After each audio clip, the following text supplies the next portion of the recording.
పరిశుద్ధ గ్రంథము నుండి రోమీలకు రాసిన పత్రిక.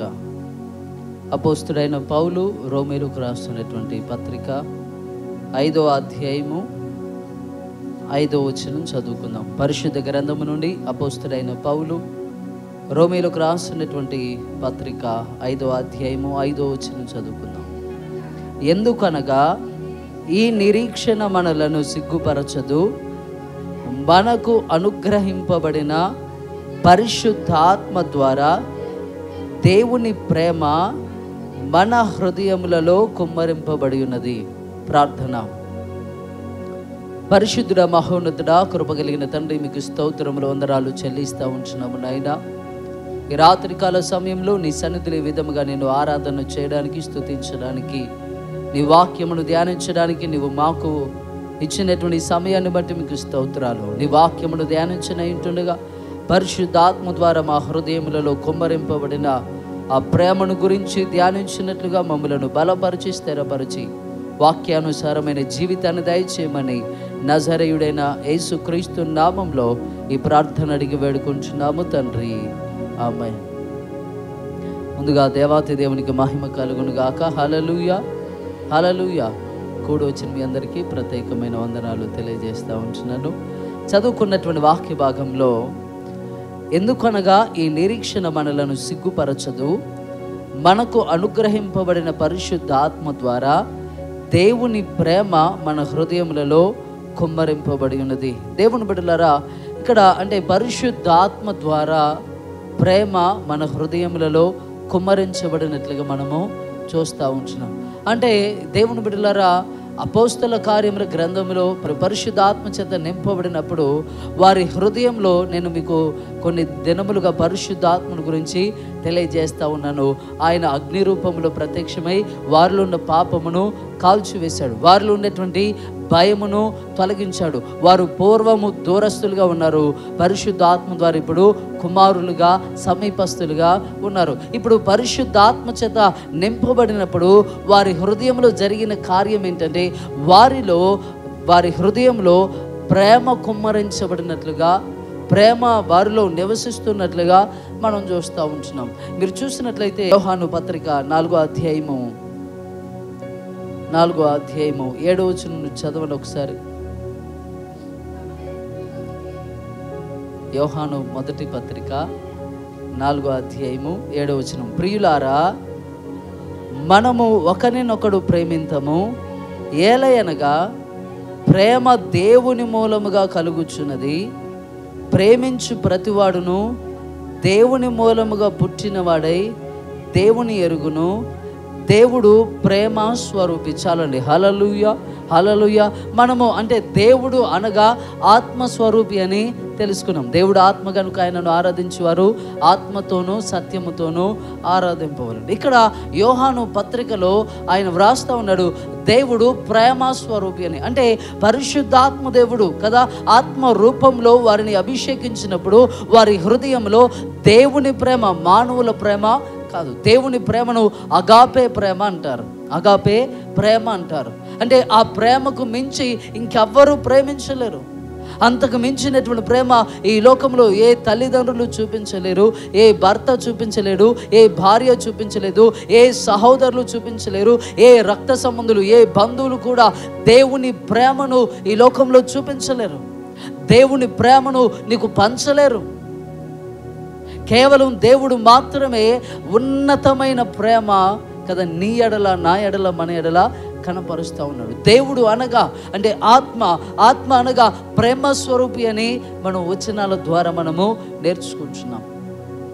అక్కడ వ్రాయబడినటువంటి మాట రోమా పత్రికలో మీరు చూసినట్లయితే 5వ వచనం తర్వాత ఇంకా చదవండి. ఏలయనగా మనం ఇంకా బలహీనులమై ఉండగా క్రీస్తు యుక్త కాలమున భక్తిహీనుల కొరకు చనిపోయెను. నీతిమంతుని కొరకు సహితము ఒకడు చనిపోవుట అరుదు, మంచివాని కొరకు ఎవడైనా ఒకవేళ చనిపోవ తెగింపవచ్చును. అయితే దేవుడు మన ఎడల తన ప్రేమను వెల్లడిపరుచుచున్నాడు. ఎట్లనగా మనమింకను పాపులమై ఉండగానే క్రీస్తు మన కొరకు చనిపోయిను. దేవుని బిడ్డలారా, ఇక్కడ దేవుని యొక్క ప్రేమను వివరిస్తూ ఉన్నాడు పౌలు.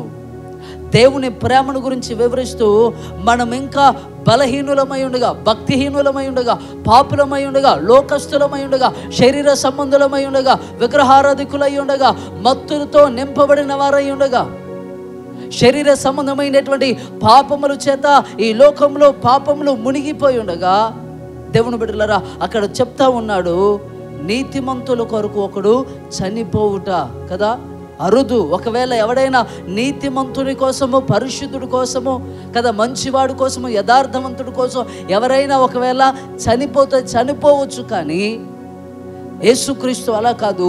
పాపులను రక్షించుటకు యేసుక్రీస్తు వచ్చాడు.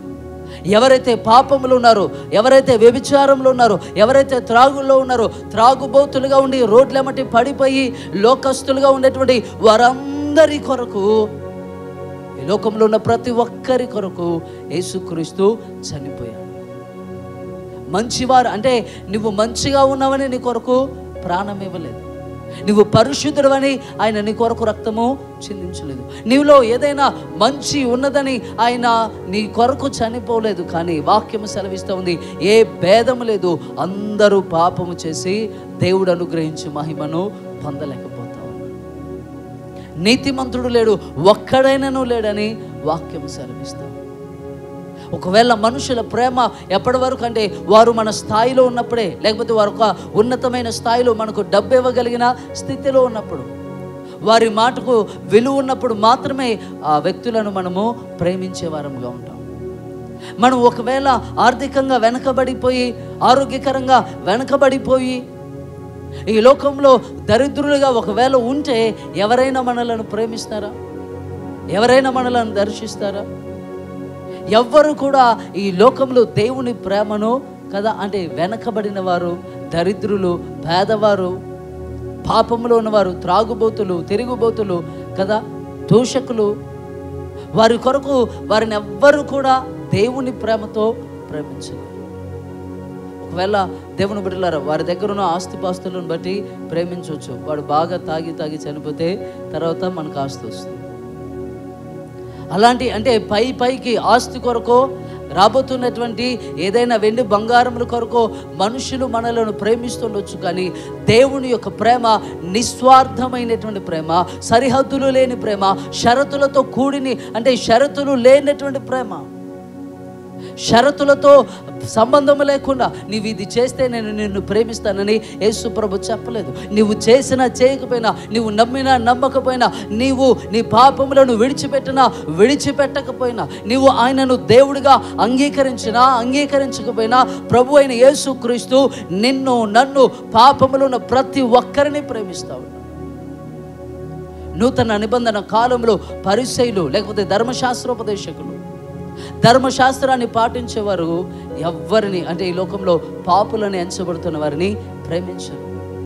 సమరయ స్త్రీ అంటుంది, యూదుడు అయిన నీవు నాతో ఎలా మాట్లాడుతున్నావు? కుష్ఠరోగులను ఎవరు ప్రేమించరు. కానీ ఆయన నీకు ఇష్టమైతే నన్ను శుద్ధునిగా చేయంటే, నాకు ఇష్టమే నీవు శుద్ధుడు కమ్మని ఆయన స్వస్థపరిచాడు. ఆయన పాపులతో తిన్నాడు, పాపులతో కూర్చున్నాడు, పాపులైన వారితోనే ఆయన సహవాసం చేశాడు. ఆయన పాపిని ఆయన పాపిని ద్వేషించడం లేదు, కానీ పాపమును ఆయన ద్వేషిస్తూ ఉన్నాడు. పాపులంటే ఆయనకు కోపం లేదు, పాపం చేసేవారంటే ఆయనకు ద్వేషం లేదు, పగ లేదు, ఏమీ లేదు. కానీ పాపం అంటేనే ఆయనకు కోపం.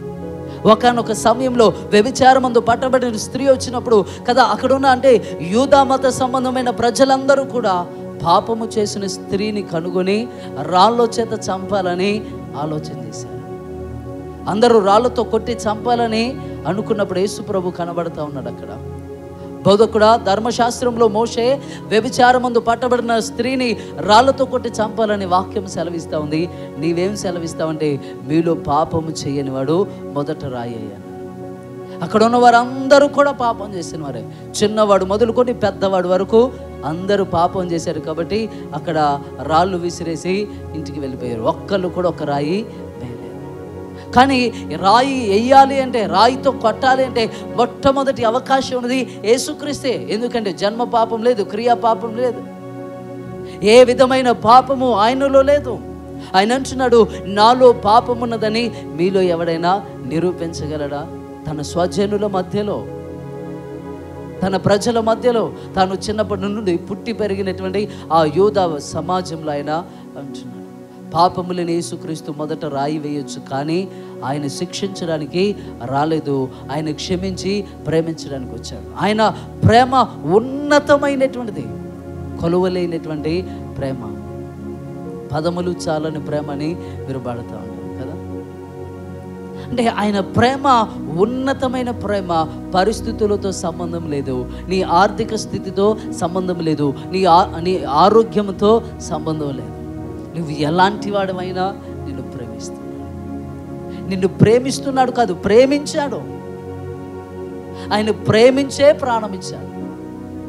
ఆయన నిన్ను ప్రేమించి, అంటే నీ క్రియలు తెలుసు, నీ నడక తెలుసు, నీ పడక తెలుసు, నీ ఆలోచనలు, తలంపులు తెలుసు. ఇప్పుడే కాదు, ఆదికాండం 6వ అధ్యాయంలోనే అంటున్నాడు కదా, నరుని యొక్క ఆలోచనలు చిన్న ప్రాయం నుండే చెడ్డవి. నరుని యొక్క ఆలోచనలు, తలంపులు, వారి క్రియలు చిన్న ప్రాయం నుండే, చిన్న బిడ్డలుగా ఉన్నప్పటి నుండే వారి హృదయము కదా చెడిపోయి ఉన్నది. అందరి హృదయములు ఎరిగిన ప్రభువుకు మన జీవితం తెలియదా? మనం ఇంకా బలహీనులముగా ఉన్నప్పుడే, భక్తిహీనులముగా ఉన్నప్పుడే, నీతిమంతులుగా లేవు మనం కదా, దుష్టులుగా ఉన్నప్పుడే, లోక సంబంధంగా, శరీర సంబంధంగా జీవిస్తున్నప్పుడే క్రీస్తు నీ కొరకు, నా కొరకు, ఈ లోకంలో ప్రతి ఒక్కరి పాపముల కొరకు ఆయన చనిపోయాడు. ఒకవేళ భర్త బాగా తాగొచ్చింది అనుకోండి కదా, ఆయన నువ్వు ప్రేమిస్తావా? ఉన్న డబ్బులన్నీ ఖర్చు చేస్తూ ఉన్నాడు, నువ్వు ప్రేమిస్తావా? ప్రేమించలేము. సరిగా భోజనం పెట్టలేము. సరిగా అంటే ఒక భర్తకు ఇవ్వవలసినటువంటి గౌరవాన్ని, ఒక భర్తకు ఇవ్వవలసినటువంటి విలువను ఇవ్వలేం. స్త్రీలు కూడా ఒకవేళ లోపంలో, పాపంలో, బలహీనతలు ఉంటే ఒక భర్తగా ప్రేమించగలరా? ఒక భర్తగా క్షమించగలరా? చేయలేరు, క్షమించలేరు, ప్రేమించలేరు. కారణం ఏంటంటే మానవ హృదయము కదా, మనుషుని యొక్క తలంపులు, మనుషుని యొక్క ప్రేమ ఏంటంటే పరిస్థితులను బట్టి మారుతుంది, సమయాలను బట్టి మారుతుంది. అంటే వారి దగ్గర ఉన్నటువంటి ధనమును బట్టి, ఘనతను బట్టి, పేరు ప్రతిష్టలను బట్టి, వారు ఉన్నటువంటి స్థితిగతులను బట్టి, హోదాను బట్టి మానవుల ప్రేమ మారుతుంది. కానీ ఎన్నటెన్నటికి మారనిది మన యేసయ్య ప్రేమ మాత్రమే. ఎప్పటికీ మారదు, అంటే మార్పు చెందనటువంటి ప్రేమ దేవుని బిడ్డలు. పరిసయ్యులు అంటున్నారు శిష్యులతో, ఏంటి మీ బోధకుడు ఎప్పుడు చూసినా పాపులతో, సుంకరులతో వారితోనూ కూర్చుంటున్నాడు, వాడితోనూ మాట్లాడుతూ ఉన్నారు అని అంటుంటే, నేను పాపులనే పిలవచ్చితిని కానీ నీతిమంతులను నేను పిలవను. అంటే ప్రతి పాపిని కూడా ఆయన ప్రేమిస్తాం. అంటే దేవుని ప్రేమ ఎలాంటిదంటే తారతమ్యములు లేనటువంటిది, పక్షపాతము లేనటువంటిది. ఒకరిని ఒక రీతిగా, ఇంకొకరిని ఇంకొక రీతిగా ఆయన ప్రేమించాడు. ఆయన ప్రేమలో కదా వ్యత్యాసములు. ఇప్పుడు ఆ పెంతెకోస్తు దినమున ఏం జరిగిందంటే, అప్పటి వరకు మానవ ప్రేమ వారు కలిగి ఉన్నారు, మానవ స్వభావమును బట్టి వారు ప్రేమించారు. కానీ ఇప్పుడైతే ఈ పరిశుద్ధాత్మదేవుడు వారిని కుమ్మరించినప్పుడు, వారిని అభిషేకించినప్పుడు, తన ఆత్మను వారిలో నింపినప్పుడు, ఆత్మ ద్వారా వారు దేవుని యొక్క ప్రేమను వారు పొందుకుంటున్నారు.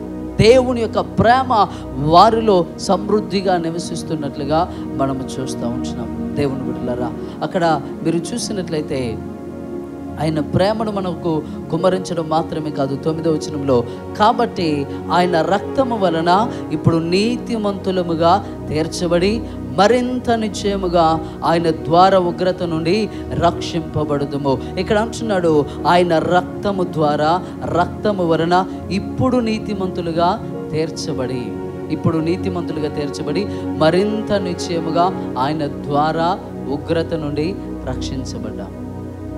ఆయన ప్రేమ ఎక్కడి వరకు అంటే, ఆయన ప్రేమ ఎంతవరకు వెళ్తుందంటే, నిన్ను రక్షించేంత వరకు నిన్ను ప్రేమిస్తూనే ఉంటాడు. ఆ ప్రేమ అంటే నువ్వు నాశనములోను, పాపములోను ఉండి తీర్పు దినము వరకు నీ ఎడల ఆయన ప్రేమ ఎడతెగక ఉంటుంది. ఎడతెగనటువంటి ప్రేమతో ఆయన నిన్ను ప్రేమిస్తూనే ఉంటాడు. నీతిమంతులు 7 సార్లు పడినను మరలా లేస్తాడని వాక్యం సెలవిస్తాడు. 7 సార్లే కాదు, నువ్వు ఎన్ని సార్లు పడిపోయినా ఆయన ప్రేమలో మార్పు లేదు. ఆయన క్షమాపణ పొందుకొని నీకే ఇంకా నేను ఎంత పాపం చేసినా ఆయన నన్ను ఏమనడం లేదు కదా, నేను ఎంత దోషం చేసినా, ఎంత దేవునికి విరుద్ధమైనటువంటి నడకలు, దేవునికి విరుద్ధమైన చూపులు, దేవునికి విరుద్ధమైనటువంటి ఆలోచనలు నాలో ఉన్నా కదా, నేను ఎంత పాపం చేసినా ఆయన నన్ను ఏమనట్లేదు కదా. ఎందుకు ఏమనట్లేదంటే ఆయన నిన్ను ప్రేమిస్తున్నాడు. ఆ ప్రేమ కదా ఒకవేళ కోపం వచ్చే ప్రేమ కాదు. ఆయన నీవు తీర్పు దినం వచ్చేంత వరకు ఆయన నిన్ను ప్రేమిస్తే ఉంటాడు. ఏ క్షణం, చివరి క్షణం వరకైనా నిన్ను ప్రేమిస్తే. ఎవరి చివరి క్షణం అంటే ఆయనకు కాదు, నీకు. ఈ జీవాన్ని లేకపోతే ఈ లోకయాత్రను నువ్వు ముగించేంత వరకు నిన్ను ప్రేమిస్తూనే ఉంటాడు.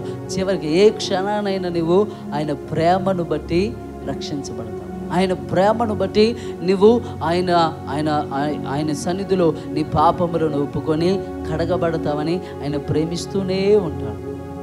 కానీ మానవుడు లేకపోతే క్రైస్తవుడు ఏం చేస్తూ ఉన్నాడంటే ఆయన ప్రేమను కదా బలహీనతగా తీసుకొని ఆయన ఏం చేయలేడులే కదా, ఆయన ఏం మనల్ని కదా ఆయన శిక్షించడం లేదు.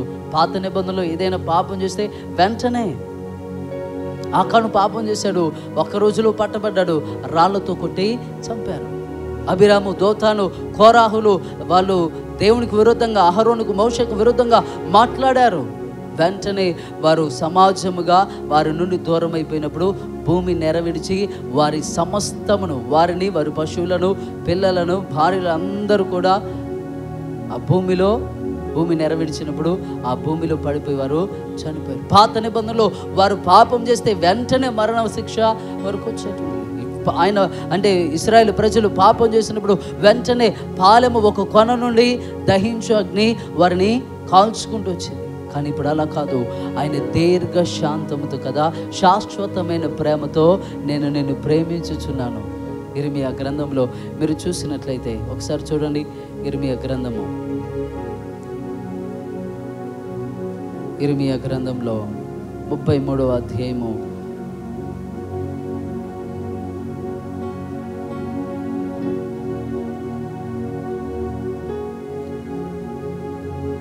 31వ అధ్యాయము 3వ వచనం చదవండి. చాలా కాలము క్రిందట యెహోవా నాకు ప్రత్యక్షమై ఇట్లా నేను శాశ్వతమైన ప్రేమతో నేను నిన్ను ప్రేమించుచున్నాను గనుక విడువక నీ ఎడల కృప చూపుచున్నాను. హల్లెలూయా, హల్లెలూయా, హల్లెలూయా. దేవుని బిడ్డలారా ఇక్కడ అంటున్నాడు కదా, నేను శాశ్వతమైన ప్రేమతో నిన్ను ప్రేమించుచున్నాను కనుక విడువక నీ ఎడల కృప చూపుచున్నాను. విడువడం లేదు కదా. నీ తల్లిదండ్రులు నిన్ను మర్చిపోతారు కదా, నీ భర్త నిన్ను మర్చిపోతారు కానీ కదా ఆయన మాత్రం నిన్ను విడువడు, ఎడబయడు. చూడు, నా అరచేతుల్లో నిన్ను చెక్కియును. నీ తల్లి మరవచ్చు, నీ తండ్రి మరవచ్చు, పర్వతములు తొలగిపోయినా, మెట్టలు తత్తరిల్లినా నా కృప నిన్ను విడిచిపోదు. పరిశుద్ధులై ఉన్న వారితో ఈ మాట చెప్పడం లేదు, ప్రతి ఒక్కరితో ఆయన ఈ మాట చెప్తాడు. నేను నిన్ను ప్రేమించాను. అంటే సాధారణమైన ప్రేమ కాదు, శాశ్వతమైన ప్రేమ, విడువక కృప చూపుచున్నటువంటి దేవుడు. కానీ ఈ రోజున దేవుని ప్రేమను నిరర్ధకము చేస్తూ ఉన్నారు. దేవుని ప్రేమను మర్చిపోతూ ఉన్నారు. దేవుని ప్రేమను విడిచిపెట్టి నాకేం చేశాడు దేవుడు కదా, నాకేం చేశాడు, నాకేం మేలు చేశాడు, ఇన్ని నొప్పులు, కూర్చోలేకపోతున్నావు, నుంచోలేకపోతున్నావు అని అనుకుంటున్నారు మీలో ఎవరైనా? యేసుక్రీస్తు నిన్ను ప్రేమిస్తూ ఉన్నాడు. రోగములు, నొప్పులు 2 నెలలు, 3 నెలలు, 6 నెలలు మాత్రమే, కానీ ఆయన ప్రేమ నిరంతరం ఉంటుంది. ఆయన కృప నిరంతరం ఉంటుంది. దేవుని బిడ్డలారా, ఇప్పుడు మానవుల యొక్క ప్రేమ అంటే మానవుల ప్రేమ మారుతుంది, కానీ దేవుని ప్రేమ, క్రీస్తు ప్రేమ ఎప్పటికీ మారడం లేదు. మారనటువంటి ప్రేమ ఆయన మన ఎడల చూపిస్తామన్నాడు. ఇప్పుడు అదే ప్రేమను దేవాంతి దేవుడు ఆ పెంతెకొస్తు దినమున మానవులలో, సంఘంలో కుమ్మరిస్తూ ఉన్నాడు. సంఘానికి ఆ ప్రేమను వారి హృదయంలో కుమ్మరిస్తూ ఉన్నాడు. ఇప్పుడు సంఘము కూడా ఏ ప్రేమ కలిగి ఉండాలంటే మనుషుల ప్రేమ కాదు, వస్తువులను బట్టి ప్రేమ కాదు, లేకపోతే పరిస్థితులు అంటే మనుషుల యొక్క ప్రేమ సంఘము కలిగి ఉండడానికి వీలు లేదు. సంఘము ఒకవేళ లోక ప్రేమ కలిగి ఉంటే మీరందరూ లోకస్తులే, ఆత్మ సంబంధులు కాదు. మీరందరూ శరీర సంబంధులే, మీరందరూ ప్రకృతి సంబంధులే, కానీ ఆత్మ సంబంధులే అంత మాత్రము కాదు. మీలో ఉండవలసింది లోక ప్రేమ కాదు, మీలో ఉండవలసింది మనుషుల సంబంధమైన ప్రేమ కాదు.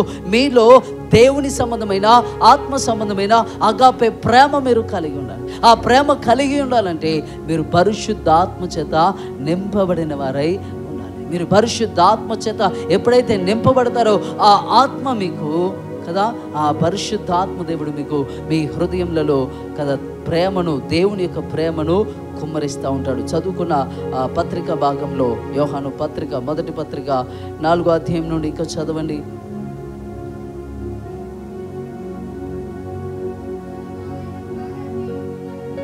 8వ వచనం. దేవుడు ప్రేమ స్వరూపి, ప్రేమ లేనివాడు దేవుని ఎరుగడు. మనము ఆయన ద్వారా జీవించినట్లు దేవుడు తన అద్వితీయ కుమారుని లోకములోనికి పంపెను. దీని వలన దేవుడు మన యందుంచిన ప్రేమ ప్రత్యక్షపరచబడెను. దేవుని బిడ్డలారా, హల్లెలూయా, హల్లెలూయా. అంటే దేవుడు తన కుమారుని పంపించాడు కదా. దేవుడు తన కుమారుని, విలువైనటువంటి యేసుక్రీస్తుని లోకానికి పంపించాడు. ఇప్పుడు ఆయన క్రీస్తును పంపడంలో దేవుని ప్రేమ కనబడతా ఉంది. ఆయన యేసుక్రీస్తుని ఈ లోకానికి పంపించడంలో దేవుడు ఎంతగా ప్రేమించాడో మనం చూస్తూ ఉంటాం. హల్లెలూయా, హల్లెలూయా. అర్థమైందా నా మాటలు? హల్లెలూయా. యేసుక్రీస్తును ఇప్పుడు దేవుడు పంపిస్తూ ఉన్నాడు. దేని కొరకు పంపిస్తూ ఉన్నాడు? ఒక టూరిజం కొరకు కాదు. ఏదో ప్రయాణం చేయాలను, చుట్టాలింటికి వెళ్ళి, బంధువుల ఇంటికి వెళ్ళి 4 రోజులు ఉండిరమ్మని యేసుక్రీస్తుని ఈ లోకానికి పంపించలేదు. ఆయనను ఈ లోకానికి దేని కొరకు పంపించాడంటే, లోకంలో ఉన్న ప్రతి ఒక్కరి పాపముల నిమిత్తమై యేసుక్రీస్తు రక్తము చిందించబడాలి, నలగొట్టబడాలి. ఒకటి తక్కువ 39 దెబ్బలు ఆయన తినాలి. వీపు సాళ్ళ వలె, పొలము వలె దున్నబడాలి. అంటే నిన్ను ఎంత ప్రేమిస్తే యేసుక్రీస్తును తండ్రి అని దేవుడు పంపించాడు. మీరున్నారు కదా, మీకు బాగా ఇష్టమైన సేవకుని కొరకు మీ కొడుకుని కదా కట్టేసి కొట్టగలరా? లేకపోతే అంత దాకెందుకు? మీకు బాగా ఇష్టమైన సేవకుడు, లేకపోతే ఇంకెవరైనా ఉన్నారు అనుకుందాం, వాళ్ళ కొరకు, మీ బంధువుల కొరకు నీ కొడుకులో ఉండేటువంటి జీవాన్ని ఇవ్వాలి. నీ కొడుకో లేకపోతే ఎవరైనా, హల్లెలూయా, ఊహించుకోండి, నిజం అనుకోకండి.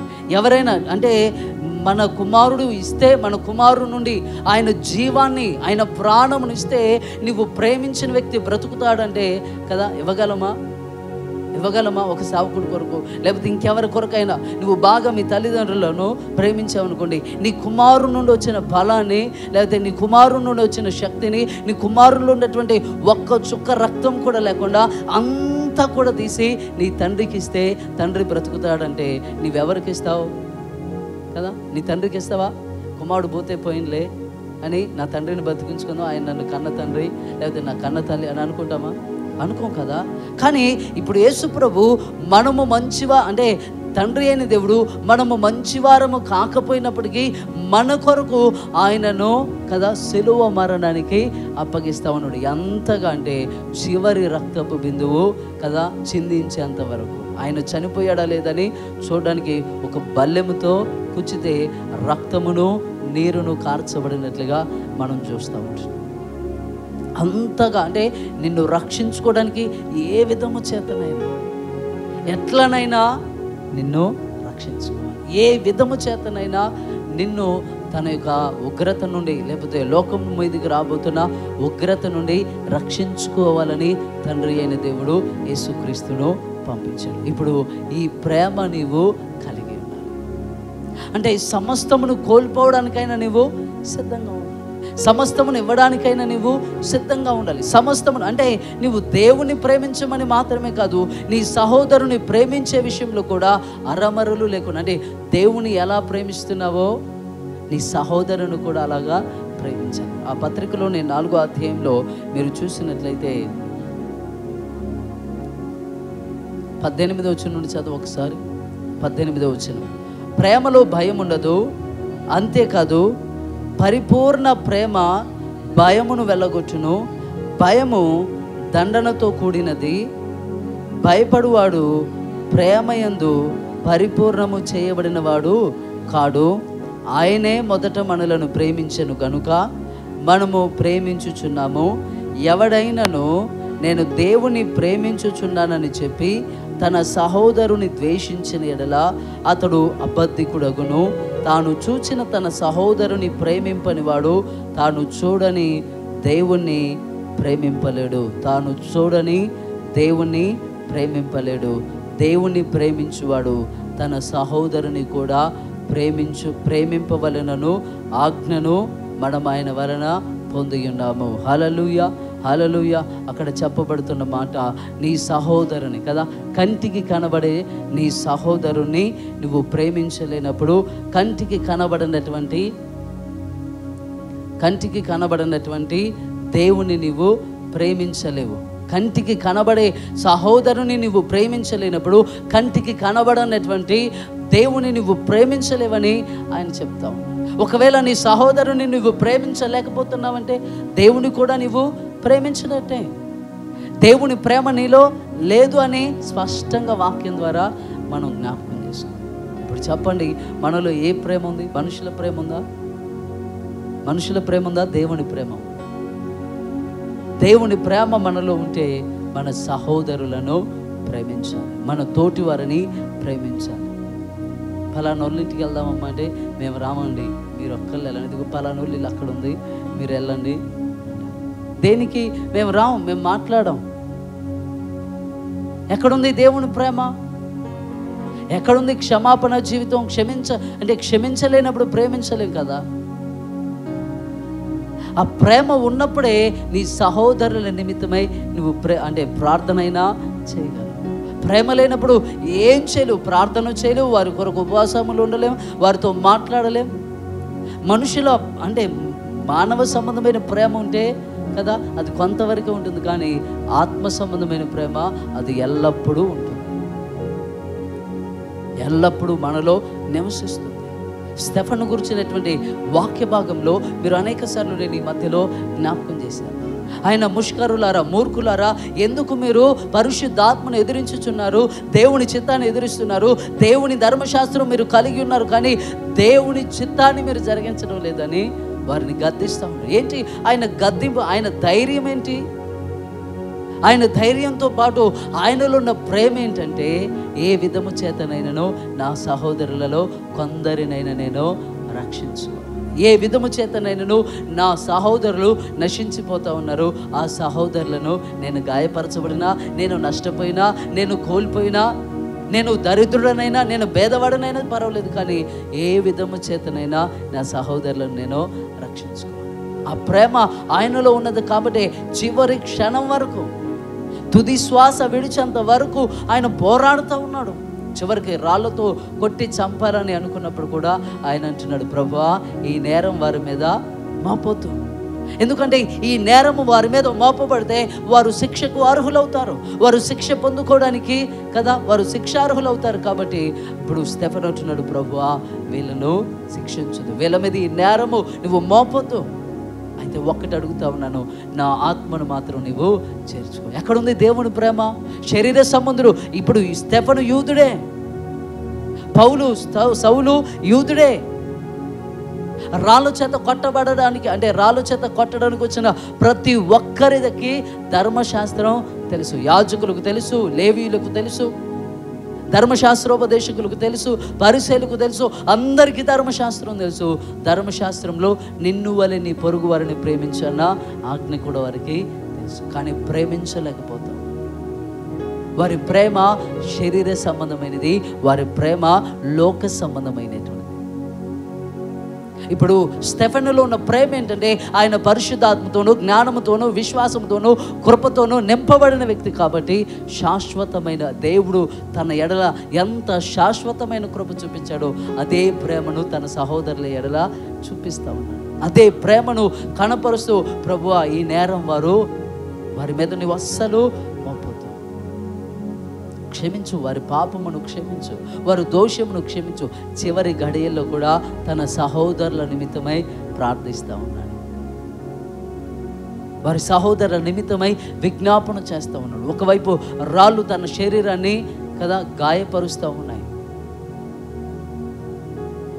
ఇప్పుడు చిన్నగా రాయి వేస్తేనే, చింతకాయలకు రాళ్ళు వేస్తేనే కదా చెట్టుకి ఎన్ని గాయాలు అవుతాయి.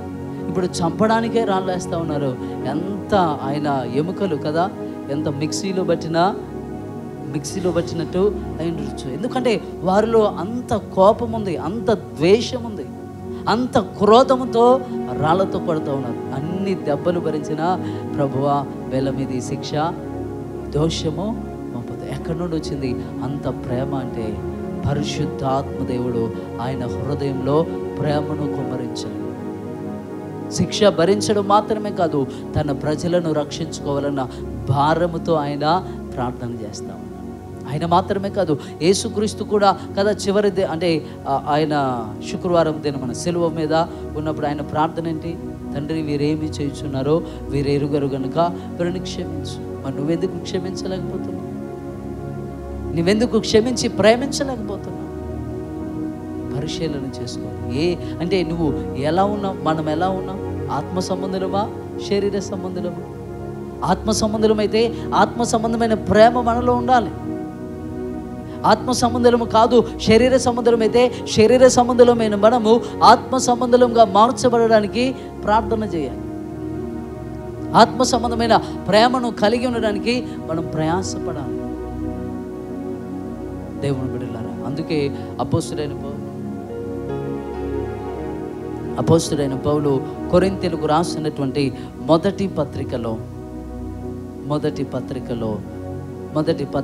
12వ అధ్యాయం, 13వ అధ్యాయం, 14వ అధ్యాయాలన్నీ కూడా పరిశుద్ధ ఆత్మను గురించి, కృపావరముల గురించి అక్కడ వ్రాస్తూ ఉన్నాడు. ఆయన 12వ అధ్యాయం మొత్తం కూడా కృపావరముల గురించి వివరిస్తూ ఆ ఆత్మ చేత నడిపించబడుతున్న వారిని గురించి ఆయన మాట్లాడుతూ 13వ వచనం, 12వ వచనము, 31వ వచనం ఒకసారి చదవండి. 12వ అధ్యాయం 31వ వచనం. కృపావరములలో శ్రేష్టమైన వాటిని ఆసక్తితో అపేక్షించుడి, ఇదియుగాక సర్వోత్తమమైన మార్గమును మీకు చూపుచున్నాను. అంటే పరిశుద్ధాత్మ చేత నింపబడి 9 కృపావరాలు ఉన్నాయి. ఆ 9 కృపావరములు పొందుకోవడం మాత్రమే కాదు, 9 కృపావరములు పొందుకోవాలని ఆశ, నిరీక్షణ, ప్రార్థన జీవితం కలిగి ఉండడం మాత్రమే కాదు, అంతకంటే సర్వోత్తమమైన మార్గం ఏంటంటే 13వ అధ్యాయం 1వ వచనం చూడండి. మనుషుల భాషలతోనూ దేవదూతల భాషలతోనూ నేను మాట్లాడినను ప్రేమ లేని వాడనైతే మ్రోగు కంచును గనగములాడు తాళమున ఇందును ప్రవచించు కృపావరము కలిగి మర్మములన్నీయు జ్ఞానమంతయు ఎరిగిన వాడనైనను కొండలను పెగిలింపగల పరిపూర్ణ విశ్వాసము గలవాడనైనను ప్రేమ లేని వాడనైతే నేను వ్యర్థుడను. చాలండి. హల్లెలూయా, హల్లెలూయా. ఆయన అంటున్నాడు, నాకు అనేకమైన ప్రత్యక్షతలు ఉన్నాయి. ఆయన 2వ పత్రికలో, కొరింథీ పత్రిక 2వ పత్రికలో అంటాడు, నాకు కలిగిన ప్రత్యక్షతలు విశేషం, అనేకములు ఉన్నాయి, చాలా ప్రత్యక్షతలు ఉన్నాయి. ఎంత ప్రత్యక్షత ఆయనకు ఉందంటే దాదాపుగా 14 పత్రికలు రాశాడు. పరిశుద్ధాత్మ చేత నింపబడి, ఆత్మచేత ప్రేరేపించబడి 14 పత్రికలు రాశాడు. ఇంకెవ్వరు, యేసుక్రీస్తు శిష్యులు కూడా అన్ని పత్రికలు రాయాలి. 3వ ఆకాశములకు ఎక్కిపోయాడు, పునరుద్ధానమును గురించి రాశాడు. నేడు ఆయన రాసిన పత్రికల ద్వారా సంఘము ఎలా ఉండాలో మనం నేర్చుకుంటున్నాం. అంత ప్రత్యక్షత కలిగిన వ్యక్తి ఆయన అంటున్నాడు, ఇన్ని ప్రత్యక్షతలున్నా, ఇన్ని వరములున్నా, ఇంత కృపతో నింపబడినా, ఇంత ఆత్మచేత నింపబడినా ప్రేమ లేని వాడనైతే నేను వ్యర్థుడను అని చెప్తా ఉన్నాడు. అంటే పరిశుద్ధ ఆత్మచేత నింపబడి కూడా లోకస్తులుగా ఉంటే, లోక సంబంధమైన జీవితం జీవిస్తే నీవు ఆత్మను పొందుకొని కూడా వ్యర్థమైన జీవితమే జీవిస్తుంటావు. ఒకవేళ నువ్వు నిజంగా పరిశుద్ధాత్మ చేత నింపబడి నీ హృదయాన్ని కఠినపరుచుకొని, నిన్ను నువ్వు హెచ్చించుకొని, నిన్ను నువ్వు గర్వించుకొని ఒకవేళ పడిపోతే పరిశుద్ధ ఆత్మదేవుడు నిన్ను విడిచి వెళ్తాడు. నీలో భ్రమపరుచు ఆత్మ ప్రవేశిస్తుంది. వెలుగు వెళ్ళిపోయింది అనుకోండి, ఏమొస్తుంది? చీకటి వస్తుంది. అంటే ఇప్పుడు పౌలు యొక్క ఉద్దేశాన్ని తెలియజేస్తూ ఉన్నాడు. ఈ పరిశుద్ధాత్మ వరముల చేత నింపబడడం మాత్రమే కాదు, పరిశుద్ధాత్మ వరం యొక్క ఫలం ఏంటంటే కదా, ఆత్మ ఫలం ఏమనగా చూడండి, గలతీయులకు రాసిన పత్రిక 5వ అధ్యాయము 22వ వచనం. అయితే ఆత్మ ఫలం ఏమనగా ప్రేమ, సంతోషము, సమాధానము, దీర్ఘశాంతము, దయాళుత్వము, మంచితనము, విశ్వాసము, సాత్వికము, ఆశా నిగ్రహము. హల్లెలూయా, హల్లెలూయా. ఇక్కడ అంటున్నాడు ఆత్మ ఫలం ఏంటంటే ప్రేమ. ఆత్మ ఫలములు ఉన్నవి కదా, మొదటిది ఏంటి? ప్రేమ. ఫలం ఒక్కడే, కానీ ఆ ఫలములు ఉన్నటువంటి సుగుణములు, ఫలములు ఉన్నటువంటి కదా ఆత్మీయ జీవిత సంబంధమైన మర్మాలను గురించి అక్కడ తెలియజేస్తాం. అంటే ఇప్పుడు దేవుని ఆత్మచేత నువ్వు నింపబడ్డావు అంటే కదా, నీ ఫలము మొదట కదా, ఆ ఫలము అంటే నువ్వు పరిశుద్ధ ఆత్మచేత నింపబడిన తర్వాత నీ క్రియలు కదా, మారు మనసుకు తగిన ఫలములు ఫలించుడు. ఫలములు అంటే కాయలు గాయమని కాదు, తగిన విధముగా ప్రవర్తించమని, తగిన విధముగా నడుచుకోమని, తగిన విధముగా మాట్లాడమని, తగిన విధముగా క్షమించమని, తగిన విధముగా దీర్ఘశాంతము, సాత్వికము, మంచితనము, ఆశా నిగ్రహము కలిగి ఉండమని చెప్తాను. అంటే నువ్వు పరిశుద్ధాత్మ చేత నింపబడితే ఇవన్నీ అంటే ఆత్మ ఫలములు నీవు ఫలిస్తావు. ఆత్మచేత నింపబడకుండా కదా ఆత్మ ఫలాన్ని నువ్వు ఫలించాలి. ఫలములనివ్వని అంజూరపు చెట్టును దేవుడు ఏం చేశాడు? యజమానుడు ఏం చేశాడు? ఇప్పుడు నువ్వు ఆత్మీయంగా ఫలించాలి అంటే మొట్టమొదటి అంటే ఆత్మ ఫలములు ఉన్నది ఏంటంటే ప్రేమ. అంటే ఆత్మచేత నింపబడకుండా ప్రేమను నువ్వు ఎలా కలిగి ఉంటావు? పరిశుద్ధాత్మ చేత నింపబడకుండా నీ సహోదరుని నువ్వు ఎలా క్షమించగలవు? పేతురు అంటున్నాడు, అయ్యా నా సహోదరుడు నా ఎడల తప్పు చేస్తే నేను ఎన్నిసార్లు క్షమించాలి? 7 సార్లు క్షమిస్తే సరిపోతుందండి. 70 ఏళ్ల మార్లు మట్టుకుంటున్నాను. అంటే నీ జీవితకాలం అంతా క్షమిస్తూనే ఉండాలి. నీ జీవితకాలం అంతా నువ్వు అతన్ని క్షమించాలి, ప్రేమిస్తూనే ఉండాలి. అది ఏ ప్రేమ అంటే దేవుని యొక్క ప్రేమ, అగాపే ప్రేమ. ఒకవేళ నీలో దేవుని ప్రేమ లేకపోతే కదా, దేవుణ్ణి నువ్వు ఎరిగిన అంటే దేవుణ్ణి తెలుసుకున్న వ్యక్తివి కాదు. దేవుణ్ణి తెలుసుకోక భ్రమలో బ్రతుకుతున్న వ్యక్తి అవుతావు, భ్రమలో జీవిస్తున్న క్రైస్తవుడు అవుతావు. నీవు దేవుని ఎరిగి ఉంటే నీ సహోదరులు, నీ కంటికి కనబడే నీ సహోదరులు, నీ కంటికి కనబడే అన్నదమ్ములు, అక్క చెల్లెలు, తోటికోడలు, అత్తలు, మామలు కదా, కోడలు, అంటే ఏ వరసైనా అయి ఉండొచ్చు, వారెవరైనా అయి ఉండొచ్చు. దేవుని ప్రేమను నువ్వు కలిగి ఉండాలి. 14వ అధ్యాయంలో అంటాడు, కొరింథీయులకు రాసిన మొదటి పత్రిక కదా 14వ అధ్యాయం 1వ వచనం చదవండి. ప్రేమ కలిగి ఉండుటకు ప్రయాసపడుడి. 13వ అధ్యాయం 13వ వచనం చదవండి.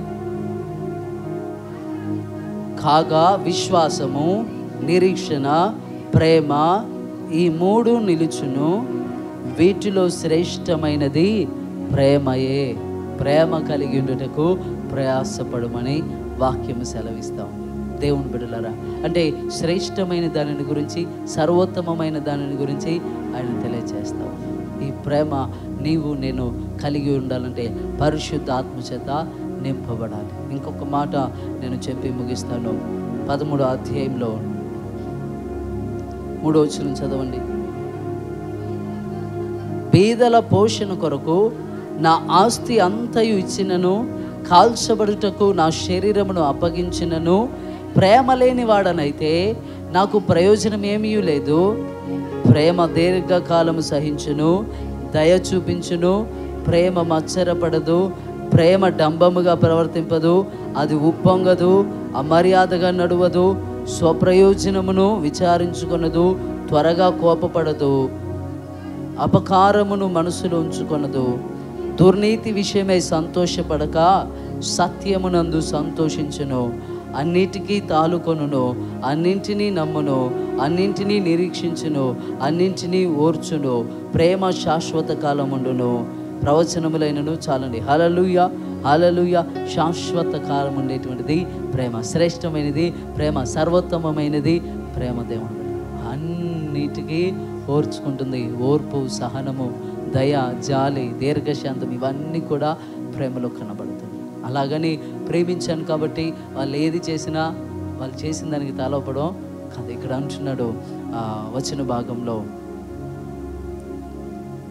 5వ వచనంలో 6వ వచనంలో, దుర్నీతి విషయమై సంతోషపడక సత్యమునందు సంతోషించు. ఒకవేళ నీ సహోదరుని నువ్వు ప్రేమిస్తే అతడు చేసిన త్రాగుబోతు పనిని బట్టి, చెడ్డ పనిని బట్టి అతన్ని కదా వెనకేసుకొని రావద్దు. నువ్వు తల్లివైనా, తండ్రివైనా, భర్తవైనా, ఇంకెవరైనా సరే, ఎవరైనా పాపం చేస్తే వాడు మనవాడు కదా, మన ఇంటి పేరటోడు, అంతేనా, మా తల్లిగారి ఇంటి పేరటోళ్ళు, మా తల్లిగారి తరపులు, అవన్నీ కుదరవు ప్రేమలో. ప్రేమ ఏంటంటే స్వచ్ఛమైనటువంటి ఆ ప్రేమలో డంబం అసలే ఉండదు. దుర్నీతి విషయమై సంతోషపడదు. ఒకవేళ నువ్వు సహోదరుని ప్రేమించావా, నీలో పాపం ఉన్నదని గద్దించు, నీలో పాపం ఉన్నదని హెచ్చరించు, నీవు చేసే క్రియలు మంచివి కాదని హెచ్చరించి చెప్పు. అది నిజమైన ప్రేమ. దేవుడు నేను ప్రేమిస్తున్నానని చెప్పేసి వాళ్ళు ఏది చేసినా నువ్వు ఏది చేసినా రైటు కదా, అది కాదు. దేవుని యొక్క ప్రేమ నీలో ఉంటే ఆయన ఆత్మావేశము కదా మనము కలిగి ఉండి మనము గద్దించే వారంగా ఉంటాం, హెచ్చరించే వారంగా ఉంటాం, హెచ్చరించి సరి చేయడానికి ఇష్టపడుతూ ఉంటాం. దేవుని బిడ్డలారా, అంటే దేవుని యొక్క ప్రేమ నీవు నేను కలిగి ఉండాలంటే ఆ దేవాతి దేవుడే పరిశుద్ధాత్మ దేవుని, అంటే ఆ పరిశుద్ధాత్మ దేవుని నీవు నేను కలిగి ఉంటే, ఆయనను మనం పొందుకుంటే ఆయన మనలను తన ప్రేమతో నింపుతాడు. తన ప్రేమతో మనలను కదా నింపి ఆ సర్వోత్తమమైన మార్గంలో మనలను నడిపిస్తాడు. ఫలములు లేని చెట్టు మీరు ఇష్టపడతారా? మీరు ఇష్టపడరు. సర్వజ్ఞాన సంపూర్ణుడైన దేవుడు మాత్రం మనల్ని ఇష్టపడాలి. మన ప్రార్థన వినాలి, మన ఉపవాసాలు వినాలి. అర్థమవుతుందా? దేవుడికి తెలివి లేదనుకుంటున్నారా? ఆయనకు తెలివి లేదనుకుంటున్నారా? ఆయన చాలా జ్ఞానవంతుడు. బుద్ధి, జ్ఞాన, సర్వ సంపదలు ఆయనలోనే గుప్తమై ఉన్నవి. నీవే కదా ఫలములు లేని వాటిని నీవు ఆశించవు, ప్రయోజనము లేని వాటిని నీవు ఆశించవు. ఆయన ఎలా కదా నీవు ఫలించాలని ఆయన కోరుకుంటున్నాడు. నువ్వు ఫలించాలని ఆయన నిన్ను ఏర్పాటు చేసుకున్నాడు. నువ్వు ఫలించాలని ఆయన నిన్ను ప్రత్యేకపరుచుకున్నాడు. అయితే ఆ ఫలము ఆత్మ సంబంధమైన ఫలమై ఉండాలి. మీరు ఆత్మ సంబంధులై జీవించాలి. ఈరోజు వాక్యం వింటున్న నీవు నేను, ఒక స్టెఫెన్ అయినా, పౌలైనా, లేకపోతే ఆది అపోస్తలులు ఎవరైనా, సంఘమైనా సరే, వారు ఇతరులను, సంఘములను ప్రేమించారంటే వారిలో ఉన్నది మానవ ప్రేమ కాదు, వారిలో ఉన్నది దైవ ప్రేమ. మీరు అపోస్తల కార్యముల గ్రంథం 2వ అధ్యాయంలో కానీ, అపోస్తల కార్యముల గ్రంథము 5వ అధ్యాయంలో, అదేవిధముగా కొరింథీయులకు రాసిన 2వ పత్రిక 8, 9 అధ్యాయాలలో అక్కడ వారి క్రియలను గురించి వ్రాయబడిన మాట ఏంటంటే, వారు చరస్థిరాస్తులను అమ్మి అపోస్తలుల పాదముల దగ్గర పెట్టారు, ఏది కూడా తమదని వారు అనుకోలేదని వ్రాయబడింది. 3వ అధ్యాయంలో, తర్వాత 5వ అధ్యాయంలో అలాగే వ్రాయబడింది. 4వ అధ్యాయం చివరిలో.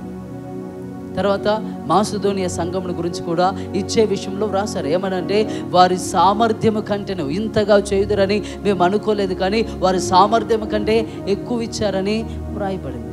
అక్కడ చెప్పబడిన కానుక ముఖ్యం కాదు, వారి ఇవ్వడంలో వారి ప్రేమ కనబడతాం. హల్లెలూయా, హల్లెలూయా.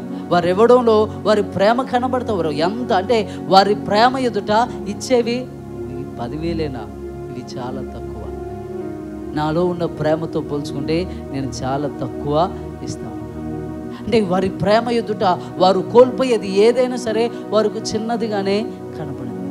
ఆది సంఘములో ప్రేమ ఎంత సమృద్ధిగా ఉన్నదంటే వారి చరస్థిరాస్తులను అమ్మేశారు. మాసిదోనియా సంఘము, ఏ సంఘమైన పరిశుద్ధాత్మ చేత నింపబడిన ప్రతి సంఘము క్లౌదియా చక్రవర్తి కాలంలో శ్రమ వచ్చినప్పుడు, కరువు వచ్చినప్పుడు యెరూషలేములో ఉన్న సంఘాన్ని పోషించడానికి వారు చందా వసూలు చేసి యెరూషలేమునకు పంపించారు. ఇంకా ఏ సంఘములైతే ఆర్థికంగా బలహీనులై ఆ కరువు చేత మరణపాయ స్థితిలో ఉన్నారో, కరువులో వారు ఉన్నారో, వారిని పోషించడానికి వీళ్ళ వంతు వీళ్ళు సహాయము చేస్తూ ఉన్నారు. హల్లెలూయా, హల్లెలూయా. దేవుని బిడ్డలారా, ప్రేమ అనేటువంటిది మాటతో కాదు, క్రియతో ఉండాలని వాక్యము సెలవిస్తాం. నేను మీకు యాకోబు పత్రికలో చూపించాను ఇంతకుముందు కదా. నాకు ప్రేమ ఉంది కాబట్టి నీకు విశ్వాసం ఉంది కదా, నీ విశ్వాసం నాకు కనపరచు, నీ ప్రేమ నాకు కనపరచు అంటే సరిపోదు కదా. దరిద్రులను చూసి నువ్వు సుఖంగా ఉండు, సంతోషంగా ఉండు, చలి కాచుకో కదా. వారు ఆహారం లేక, అన్నపానం లేక చలితో వారు ఉంటున్నారు. వారిని ఏం చేయాలంటే నువ్వు ఆదరించాలి, వారిని ప్రేమించాలి, వారి అవసరతలు అక్కర్లు నువ్వు తీర్చాలి దేవుని బిడ్డలారా. కాబట్టి వాక్యం వింటున్న నీవు నేను మనందరము కూడా ఒకవేళ ఈ అగాపే ప్రేమ నువ్వు కలిగి లేకపోతే ఒకటే గుర్తు, నువ్వు దేవుని ఎరిగిన వారము కాదు. ఇలాంటి ప్రార్థనలు, ఇలాంటి కోరికలు ఎన్ని జరిగినా కదా, ఎంత మంచి సేవకుడు చివరికి ప్రభువే వచ్చి ఇక్కడ దిగినా ప్రేమ లేకపోతే ఎవ్వరము కూడా ఆయన వారము కాదు. ఆయన ప్రేమ స్వరూపి, ఆయన ఆత్మస్వరూపి, ఆయన సత్యస్వరూపి. ఇప్పుడు ఆయన గుణములు నీలో లేనప్పుడు, మీరు చిన్నపిల్లలు పుట్టినప్పుడు మీరు అంటారు అచ్చం ఆయన పోలికే కదా, తండ్రి పోలికలు ఉంది, తల్లి పోలికలు ఉంది అంటే ఇప్పుడు ఆ భర్తకు లేకపోతే ఆ భార్యకు పుట్టిన ఆ బిడ్డ ఎలా ఉండాలి? ఆ పోలికలోనే ఉండాలి. మరి మీరు ఆయన పోలికలో లేరంటే ఆయన బిడ్డలు అన్నట్టేనా? ఇప్పుడు ఆయనలో వెలుగుంది, మనలో వెలుగు లేదనుకోండి, మనం ఆయన బిడ్డలు ఎలా అవుతాం? ఆయనలో ప్రేమ ఉంది, ఆ ప్రేమ నీలో లేదు, మనం ఎవరి బిడ్డలం అవుతాం? దేవుని బిడ్డలం అవుతామా? పరిశీలన చేసుకోండి. నేను చెప్పేటువంటి మాటలు మీకు ఎలా అర్థమవుతున్నాయో నాకు తెలియదు, కానీ ఒకవేళ నిజంగా ఇతరులను ప్రేమించి క్షమించి వారిని నువ్వు చేర్చుకోలేకపోతే, వారిని దేవుని యొక్క ప్రేమతో నువ్వు ప్రేమించలేకపోతే, ఆయా పౌలు అంటున్నాడు, దేవదూతల భాషలతోనో మనుషుల భాషలతోనో నేను మాట్లాడను. కాల్చుటకు నా శరీరం ఇచ్చిన కదా, కొండలను పెగిలించగలిగిన విశ్వాసం ఏవి ఉన్నా సరే ప్రేమ లేకపోతే వ్యర్థుడను అని ఆయన చెప్తాం. కాబట్టి మనందరము కూడా పరిశుద్ధాత్మ చేత నింపబడి, ప్రభువా పరిశుద్ధాత్మదేవా నీ ప్రేమను నా హృదయంలో కుమ్మరించు. మేము బలహీనులుగా ఉన్నప్పుడే, భక్తిహీనులుగా ఉన్నప్పుడే, పాపులుగా ఉన్నప్పుడే మా కొరకు నువ్వు చనిపోయావు కదా. ఇప్పుడు అదే ప్రేమను మాకు దయచేయి. ఆ ప్రేమ మా హృదయంలో నువ్వు కుమ్మరించి, నీవు నన్ను ఎలా ప్రేమించావో నేను నా సహోదరులను, నా సహోదరులను, నా తోటి వారిని, నా పొరుగు వారిని నీ ప్రేమతో నేను ప్రేమించినట్లు నీ కృప దయచేయని నీ జీవితంలో, నీ ప్రార్థన జీవితంలో, నీ ప్రార్థనదిలో, నీ ప్రార్థన గదిలో నువ్వు ప్రార్థన చేయి. అయ్యా నీ ప్రేమ నాకు దయచేయి, నీ ఆత్మచేత నీ ప్రేమను నాలో కుమ్మరించు, నీ ఆత్మచేత నా హృదయం అంతా నీ ప్రేమతో నింపండి. ఇలా నువ్వు ప్రార్థన చేసి ఆయన ఆత్మచేత నింపబడితే తప్పకుండా ఆ పరిశుద్ధ ఆత్ముడు తన ప్రేమను కూడా నీకు అనుగ్రహిస్తాడు. ఆ ప్రేమే ఆత్మఫలము. ఇప్పుడు ఫలించిన మనలను దేవుడు గణపరుస్తాడు. హల్లెలూయా, హల్లెలూయా. మనలో ఒకవేళ ఈ ప్రేమ ఎవరిలోనైనా లేకపోతే ప్రార్థన పూర్వకంగా సిద్ధపడండి. మీ బండలాంటి హృదయాలను మార్చుకోండి. ఒకవేళ భ్రమపరుచు ఆత్మ పనిచేస్తుందేమో, వాత వేయబడిన మనస్సాక్షి పనిచేస్తుందేమో, ప్రార్థన చేసి ఉపవాసం ఉండి అట్టి ఆత్మ నుండి, అట్టి హృదయ కాఠిన్యం నుండి, అట్టి వాత వేయబడిన మనస్సాక్షి నుండి విడిపించబడి సమృద్ధిగా దేవుని ప్రేమ చేత నీవు నేను మనందరము నింపబడుటకు పరిశుద్ధాత్మ దేవుడు తన కృపను దయచేయును గాక. ఆమేన్. ప్రార్థన. పరిశుద్ధుడ, మహోన్నతుడ, కృపగలిగిన తండ్రి, మీకు స్తోత్రములు, వందనాలు చెల్లిస్తూ ఉంటున్నాం నాయనా. ఆదిమ సంఘములు పరిశుద్ధ ఆత్మదేవ నీ ఆత్మచేత మమ్ములను నింపినప్పుడు ఆత్మ ద్వారా మేము అయా ఇదిగో ప్రేమను కూడా పొందుకుంటున్నాం. ప్రేమ ఆత్మ ఫలములలో కనబడతా ఉంది. అయా మేము ఆత్మను, పరిశుద్ధ ఆత్మను పొందుకున్నామని చెప్పడం మాత్రమే కాదు, మా క్రియలు దేవుని ప్రేమను కనపరచాలి, దేవుని ప్రేమను గణపరిచే విధముగా మేము ప్రవర్తించినట్లు నీ కృపను దయచేయి. ఒకవేళ మా తోటి వారిని, తోబుట్టువులను, అయాదుగో ప్రభా మా తోటి కోడలను, లేకపోతే మా ఆడబిడ్డలను, మా పొరుగు వారిని మేము ప్రేమించలేకపోతున్నామంటే ఇంకను దేవుణ్ణి తెలుసుకున్న వారము కాదయ్యా. తెలుసుకొని కూడా మనుషులను మోసం చేస్తూ ఉన్నాము, మమ్మలను మేమే మోసం చేసుకుంటున్నాము. నిన్ను కూడా మోసం చేస్తూ ఉంటాడు. ఒకవేళ ఇక్కడున్న వారిలో కానీ, వాక్యం వింటున్న వారిలో కానీ ఎవరైనా భ్రమపరచు ఆత్మలో ఉండి, వాత వేయబడిన మనసాక్షి కలిగి ఉండి నీ ప్రేమను పొందుకోలేకపోయి ఉంటే, ఇదిగో ఇప్పుడే మేము ప్రార్థిస్తున్నామయ్యా, అట్టి విధమైనటువంటి కఠినమైన మనసును, వాత వేయబడిన మనసాక్షిని మా నుండి తీసివేసి నీ వెలుగుతో నింపండి, నీ ప్రేమతో నింపండి. మా హృదయం అంతా కూడా ప్రభువా ప్రేమ చేత నింపబడినట్లు కృప చూపించండి. స్టెఫెను రాళ్ళు తగులుతున్నప్పుడు శరీరం గాయములు అవుతున్నాయి, ఎముకలు విరిగిపోతున్నాయి. అయ్యా అదుగో ప్రభ, తను చివరికి నాయన ప్రాణములు కోల్పోతూనే ఉన్నాడు. తన సహోదరుల ఎడల ప్రేమ కలిగిన వాడు కాబట్టి ప్రభువా ఈ నేరము వారి మీద మోపొద్దు అంటున్నాడు. తన సహోదరుల మీద ప్రేమ కలిగిన వాడు కాబట్టి అయా వారు దుర్నీతిలో ఉన్నారని, గుడ్డివారుగా ఉన్నారని, మూర్ఖులారా సత్యమును తెలుసుకోండి అని అయాదుగో ప్రభు వారికి బోధిస్తూ ఉన్నాడు. వాక్యమైన మేమందరము కూడా తండ్రి పరిశుద్ధ ఆత్మ చేత నింపబడిన వారమై ప్రేమ కలిగి ఈ లోకంలో సంపూర్ణమైనటువంటి క్రైస్తవులుగా, క్రీస్తుకు వారసులుగా మార్చబడుటకు కృప చూపించుమని యేసుక్రీస్తు నామంలో ఈ ప్రార్థన అడిగి వేడుకుంటున్నాము తండ్రి. ఆమేన్.